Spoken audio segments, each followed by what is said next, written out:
Се уште не се знае дали во понеделник ќе почне нормално учебната година или со предупредувачки штрајк на наставниците, како што најави Синдикатот за образование, наука и култура. Тоа, како што велат од синдикатот, зависи од Министерството за образование и влада, кои имаат рок до крајот на месецов да одговорат на барањата за зголемување на платите на наставниците од 25% наместо 5%, како што беше најавено од страна на владата. Министерот за образование пак посочува да се откаже од штрајкот до понеделник. Оти за тоа нема потреба, кога, како што велат оттаму, и владата размислува за подобрување на материјалната состојба на наставниот кадар. Од СОНК не се откажуваат од одлуката за штрајк, ако нема воопшто преговори. Се надеваме дека деновиве ќе има средба со Министерството за образование и ќе се почнат преговори за зголемување на платите, што моментално е нашиот приоритет. Доколку почнеме преговори, нема да има предупредувачки штрајк. Ако тоа не се случи како што најавивме во понеделник, имаме предупредувачки штрајк, а потоа и месец на преговори за платите во наредната година, кои ќе бараме далеку повисок процент за зголемување на плата, вели претседателот на СОНК Јаким Неделковски.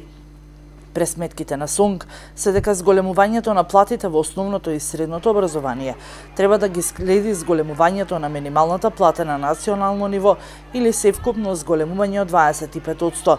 Основната плата во образованието изнесува 21.660 динари. Најголемиот дел од наставниот кадар земаат 80% од оваа плата, а просекот во основното и средното образование платата од 20.000 динари.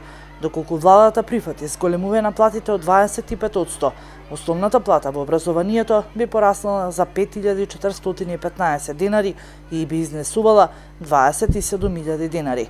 Со зголемувањето пак од само 5%, како што планираше владата, основната плата во образованието ќе се зголеми за 1.083 динари и ќе изнесува само 22.000 динари.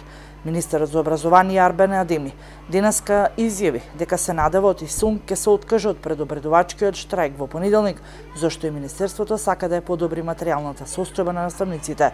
Според него, зголемувањето на платите во образованието за една година изнесува 10,8%. Адеми смета дека со СОНК имаат заедничка цел и треба заедно и на конструктивен начин да одлучат какви се можностите.